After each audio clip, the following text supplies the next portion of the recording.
Welcome to Mee TV news. నేను మీ సూర్యకిరణ్. మీరు చూస్తున్నది Mee TV news. Motivate, educate, entertain. ఉచిత వైద్య శిబిరం నిర్వహించిన కల్వకుర్తి విజయ్స్ ఇందిరా పిల్లల ఆసుపత్రి. ఊర్కొండ గ్రామ సర్పంచ్ మేకల మంజుల శ్రీనివాసులు ఆధ్వర్యంలో ఉచిత క్యాంపు శిబిరం ఏర్పాటు. నాగర్ కర్నూలు జిల్లా ఊర్కొండ మండల కేంద్రంలోని గ్రామ పంచాయతీ ఆవరణలో గ్రామ సర్పంచ్ మేకల మంజుల శ్రీనివాసులు ఆధ్వర్యంలో నిర్వహించిన విజయ్స్ ఇందిరా పిల్లల ఆసుపత్రి కల్వకుర్తి ఉచిత వైద్య శిబిరం విజయవంతం అయ్యిందని గ్రామ సర్పంచ్ మేకల మంజుల శ్రీనివాసులు తెలిపారు. గ్రామ సర్పంచ్ మేకల మంజుల శ్రీనివాసులు మాట్లాడుతూ ఊర్కొండ గ్రామం మరియు పరిసర ప్రాంత గ్రామాల ప్రజలు వారి యొక్క పిల్లల అనారోగ్య సమస్యలు ఏమైనా ఉంటే ఉచిత వైద్య శిబిరంలో చూపించవలసిందిగా కోరారు. ఈ యొక్క ఉచిత వైద్య శిబిరంలో సుమారు 80 మంది పిల్లలకు వైద్య పరీక్షలు నిర్వహించి మందులు ఇవ్వడం జరిగింది. ఈ కార్యక్రమంలో విజయ్స్ ఇందిరా పిల్లల ఆసుపత్రి కల్వకుర్తి డాక్టర్లు L Arjun Chauhan, doctor B Gopal Krishna, hospital admin Bhaskar Reddy, సిబ్బంది, గ్రామ వార్డు మెంబర్స్, పిల్లలు, గ్రామ ప్రజలు అధిక సంఖ్యలో పాల్గొని ఈ యొక్క ఉచిత వైద్య శిబిరాన్ని విజయవంతం చేయడం జరిగింది. నిన్న రాత్రి ఊర్కొండ మండలం బొమ్మరాస్పల్లి గ్రామంలో జరిగిన బొడ్రాయి పండుగకు వచ్చేసిన బీజేపీ రాష్ట్ర నాయకులు, నాగర్ కర్నూలు జిల్లా కబడ్డీ అసోసియేషన్ అధ్యక్షులు ముచ్చర్ల జనార్దన్ రెడ్డి, ఎంజేఆర్ గారు పాల్గొని ఆ కోత మైసమ్మ అమ్మవారి ఆశీర్వాదం తీసుకోవడం జరిగింది. ఈ సందర్భంగా ఎంజేఆర్ గారిని బొమ్మరాస్పల్లి నాయకులు సన్మానించారు. ఈ కార్యక్రమంలో సర్పంచులు, ఉప సర్పంచులు, వార్డు సభ్యులు, అధ్యక్షులు మరియు జిల్లా మండల నాయకులు, గ్రామ ప్రజలు, బీజేపీ నాయకులు, కార్యకర్తలు పాల్గొనడం జరిగింది.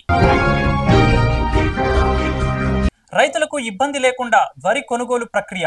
హేమంత్ కేశవ్ పాటిల్ రాష్ట్రంలో వరి కొనుగోలు, సంక్షేమ పథకాల అమలును పకడ్బందీగా నిర్వహించాలని రాష్ట్ర ప్రభుత్వ ముఖ్య కార్యదర్శి రామకృష్ణారావు అన్నారు. శనివారం హైదరాబాద్ నుండి అదనపు డీజీపీ మహేష్ భగవత్, పౌర సరఫరాల కమిషనర్ స్టీఫెన్ రవీంద్ర, ఇతర ఉన్నతాధికారులతో కలిసి అన్ని జిల్లాల కలెక్టర్లు, సిపిలు, ఇతర అధికారులతో కలిసి వీడియో కాన్ఫరెన్స్ ద్వారా నీట్ 2026 పరీక్ష నిర్వహణ ఏర్పాట్లు, వరి ధాన్యం కొనుగోలు, జూన్ 9న సికింద్రాబాద్ పెరేడ్ మైదానంలో నిర్వహించనున్న రాష్ట్ర ముఖ్యమంత్రి సభ అంశాలపై సమీక్ష సమావేశం నిర్వహించారు. ఈ సందర్భంగా రాష్ట్ర ప్రభుత్వ ముఖ్య కార్యదర్శి మాట్లాడుతూ రాష్ట్ర వ్యాప్తంగా జూన్ 21వ తేదీన జరగనున్న నీట్ 2026 పరీక్షకు 24 పట్టణాలలో 208 పరీక్ష కేంద్రాలు ఏర్పాటు చేయడం జరిగిందని, 72,956 మంది విద్యార్థులు హాజరు కానున్నారని, ఇందుకు తగిన ఏర్పాట్లతో సిద్ధంగా ఉండాలని తెలిపారు. పరీక్ష నిర్వహణకు పకడ్బందీగా బందోబస్తు ఏర్పాటు చేయాలని, రాష్ట్ర, జిల్లా సమన్వయ కమిటీలు అందుకు అనుగుణంగా పనిచేయాలని తెలిపారు. సోషల్ మీడియాలో వచ్చే వదంతులపై తక్షణమే స్పందించాలని, వదంతులు వ్యాప్తి కాకుండా చూడాలని తెలిపారు. ప్రభుత్వ సంస్థలలో మాత్రమే పరీక్ష కేంద్రాలను ఏర్పాటు చేయాలని, పరీక్ష కేంద్రాలలో సీసీ కెమెరాలు ఏర్పాటు చేయాలని, అంతర్జాతీయ యోగా దినోత్సవం దృష్ట్యా పరీక్ష నిర్వహణకు ఎలాంటి ఇబ్బందులు లేకుండా చూడాలని తెలిపారు. పరీక్ష రోజున ప్రశ్న పత్రాల తరలింపు, అభ్యర్థుల రిజిస్ట్రేషన్, బయోమెట్రిక్ వెరిఫికేషన్, అభ్యర్థుల తనిఖీ, బందోబస్తు తదితర ఏర్పాట్లను ఎలాంటి ఇబ్బందులు లేకుండా చేపట్టాలని తెలిపారు. రాష్ట్ర వ్యాప్తంగా ఇప్పటి వరకు 71 లక్షల మెట్రిక్ టన్నుల వరి ధాన్యం కొనుగోలు చేసి 4,488 వరి ధాన్యం కొనుగోలు కేంద్రాలను మూసివేయడం జరిగిందని తెలిపారు. ఇప్పటి వరకు 10,58,000 మంది రైతుల ఖాతాలలో 13,577 కోట్ల రూపాయలు కనీస మద్దతు ధర జమ చేయడం జరిగిందని, మిగిలిన ధాన్యాన్ని కూడా త్వరితగతిన కొనుగోలు చేసి కొనుగోలు ప్రక్రియ ఎలాంటి ఆటంకాలు లేకుండా పూర్తి చేసేలా చర్యలు తీసుకోవాలని తెలిపారు. రాష్ట్రంలోని ప్రతి మండల మహిళా సమాఖ్యకు 1 చొప్పున 553 బస్సులను మంజూరు చేయడం జరిగిందని, ఈ బస్సులను జూన్ 9వ తేదీన సికింద్రాబాద్ లోని పెరేడ్ గ్రౌండ్స్ లో రాష్ట్ర ముఖ్యమంత్రి చేతుల మీదుగా మహిళా సమాఖ్య సభ్యులకు లాంఛనంగా అందజేయడం జరుగుతుందని చెప్పారు. ఈ సభకు సంబంధించిన ఏర్పాట్లు, సభకు మహిళా సమాఖ్య సభ్యుల తరలింపుపై ఆయా జిల్లాల గ్రామీణ అభివృద్ధి అధికారులు, ఆర్టీసీ రీజనల్ మేనేజర్లు సమన్వయంలో పనిచేసి సభను విజయవంతం తెలిపారు.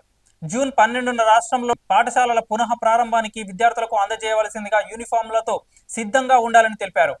నాగర్ కర్నూలు కలెక్టరేట్ నుండి జిల్లా కలెక్టర్ హేమంత్ కేశవ్ పాటిల్ హాజరై మాట్లాడుతూ జిల్లాలో వరి ధాన్యం కొనుగోలు ప్రక్రియలో ఎలాంటి ఇబ్బందులు లేకుండా చర్యలు తీసుకోవడం జరుగుతుందని, వర్షాల దృష్ట్యా కొనుగోలు కేంద్రాలలో రవాణా సంబంధిత ఏర్పాట్లు చేయడం జరిగిందని, తడిసిన ధాన్యాన్ని వెంటనే బాయిల్డ్ రైస్ మిల్లులకు తరలించడం జరుగుతుందని తెలిపారు.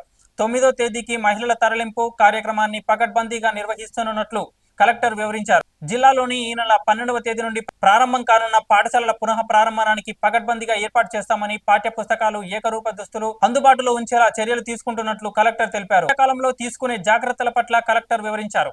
ఈ కార్యక్రమంలో జిల్లా అదనపు కలెక్టర్ రెవెన్యూ అమరేందర్, జిల్లా గ్రామీణ అభివృద్ధి అధికారి చిన్న ఓబులేసు, జిల్లా పౌర సరఫరాల శాఖ అధికారి నరసింహారావు, పౌర సరఫరాల శాఖ జిల్లా మేనేజర్ రాజేందర్, సంబంధిత అధికారులు తదితరులు పాల్గొన్నారు.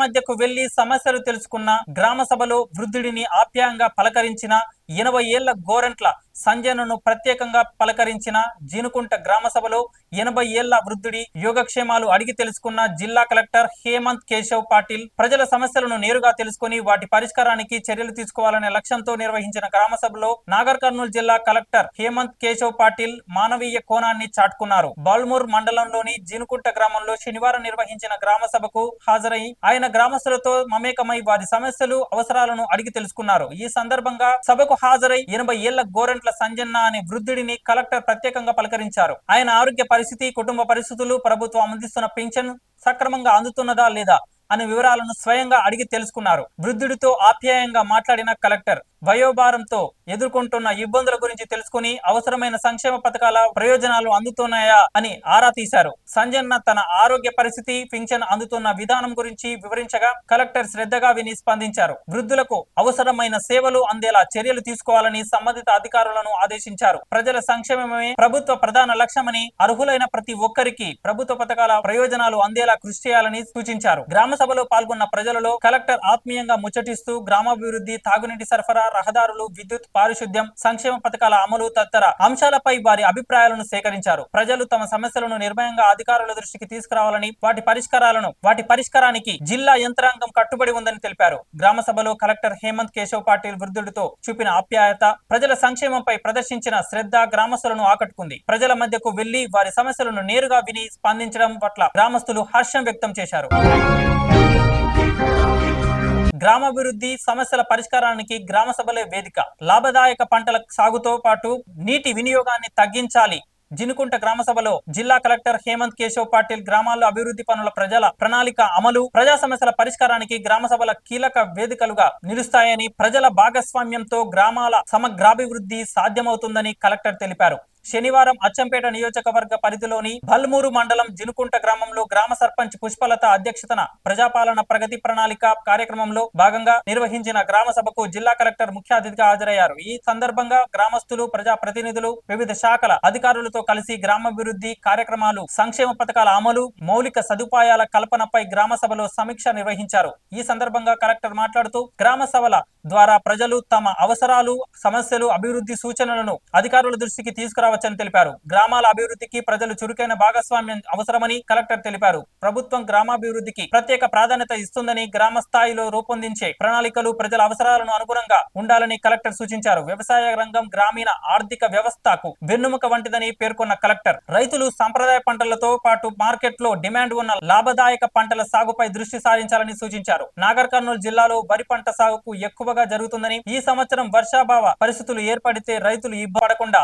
ఉండేలా జిల్లాలో ఇతర ప్రత్యామ్నాయ పంటలను ప్రోత్సహించాలని, వ్యవసాయ ఆధునిక సాంకేతిక పరిజ్ఞానాన్ని వినియోగించుకోవడం ద్వారా ఉత్పాదకతను పెంచుకోవచ్చని పంటల ఎంపికలో మార్కెట్ అవకాశాలు, సాగు వ్యయం, నీటి లభ్యత వంటి అంశాలను పరిగణలోకి తీసుకోవాలని, ముఖ్యంగా వరి పంటకు బదులుగా ప్రత్యామ్నాయ పంటలైన జొన్న, రాగి, చిరుధాన్యాలు, కూరగాయలు, పండ్లు, ఇతర లాభదాయకమైన పంటలను ఈ సంవత్సరం నుండి మొదలు పెట్టాలని కలెక్టర్ రైతులను కోరారు. నీటి వనరులను దృష్టిలో ఉంచుకుని నేపథ్యంలో ప్రతి నీటి చుక్కను పొదుపుగా వినియోగించుకోవాల్సిన అవసరం ఉందన్నారు. డ్రిప్, స్ప్రింక్లర్లు వంటి సూక్ష్మ సాగు పద్ధతులను రైతులు విస్తృతంగా అవలంబించాలని సూచించారు. భూగర్భ జలాల పరిరక్షణకు చర్యలు తీసుకోవడంతో పాటు వర్షపు నీటి సంరక్షణపై ప్రత్యేక దృష్టి సారించాలని చెప్పారు. తక్కువ నీటితో అధిక దిగుబడులు ఇచ్చే పంటల సాగుకు రైతులు ప్రాధాన్యత ఇవ్వాలని సూచించారు. గ్రామాభివృద్ధి కోసం ప్రభుత్వం అమలు చేస్తున్న సంక్షేమాభివృద్ధి కార్యక్రమాలను అర్హులైన ప్రతి ఒక్కరూ సద్వినియోగం చేసుకోవాలని కలెక్టర్ సూచించారు. విద్య, వైద్యం, పారిశుద్ధ్యం, తాగునీరు, రహదారులు, వ్యవసాయం వంటి రంగాల్లో ప్రజలు ఎదుర్కొంటున్న సమస్యలను గుర్తించి వాటి పరిష్కారానికి అధికారులు కృషి చేయాలని ఆదేశించారు. ముఖ్యంగా ఈ నెలలో భారత ఎన్నికల సంఘం ఆధ్వర్యంలో కొనసాగనున్న SIR ద్వారా నిర్వహించే కార్యక్రమానికి సంబంధించిన అర్హులైన ఏ ఒక్క ఓటు తొలగిపోకుండా, అనర్హులైన ఓట్లు ఏ ఒక్కటి ఓటర్ జాబితాలో ఉండకుండా గ్రామస్తులు చూసుకోవాలని, సర్ కార్యక్రమంపై ప్రతి ఒక్కరూ అవగాహన కలిగి ఉండాలని ఈ సందర్భంగా కలెక్టర్ సూచించారు. నీటి వినియోగం, వర్షపు నీటి, భూగర్భ జలాలు పెంచే విధంగా చర్యలు తీసుకుంటామని ప్రతిజ్ఞను గ్రామ సభలు కలెక్టర్ గ్రామస్తులు చేశారు. అనంతరం గ్రామ సభలో పాల్గొన్న ప్రజల నుంచి పలు వినతులు స్వీకరించిన కలెక్టర్ సంబంధిత శాఖల అధికారులకు సమస్యల పరిష్కారంపై తగిన ఆదేశాలు జారీ చేశారు. గ్రామాభివృద్ధికి సంబంధించిన ప్రతిపాదనలను ప్రాధాన్యత ఆధారంగా పరిశీలించి అవసరమైన చర్యలు తీసుకుంటామని హామీ ఇచ్చారు. ఈ కార్యక్రమంలో DPO Sriramulu, deputy sarpanch Parvathamma, MRO Srikanth, MPDO J రాఘవులు, MEO Gajendra Srinivas, MPO Narsireddy, NDPO Damayanti, panchayat secretary Niranjan, గ్రామ పాలనా అధికారి విజయ్, ఆర్ఐ శివరామకృష్ణ, గ్రామ ప్రజలు, అధికారులు తదితరులు పాల్గొన్నారు.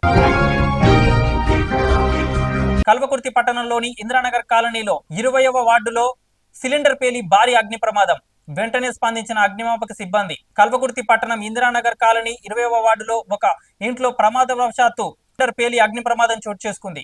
సిలిండర్ పేలడంతో ఈ ప్రమాదం జరిగిందని, ఎవరికి ఎలాంటి ప్రాణ నష్టం జరగలేదని స్థానికులు అంటున్నారు. సకాలంలో స్పందించి మంటలు ఆర్పి పెను ప్రమాదం కాకుండా కాపాడిన అగ్నిమాపక సిబ్బంది. ఇంకా పూర్తి వివరాలు తెలియాల్సి ఉంది. Thank you for watching.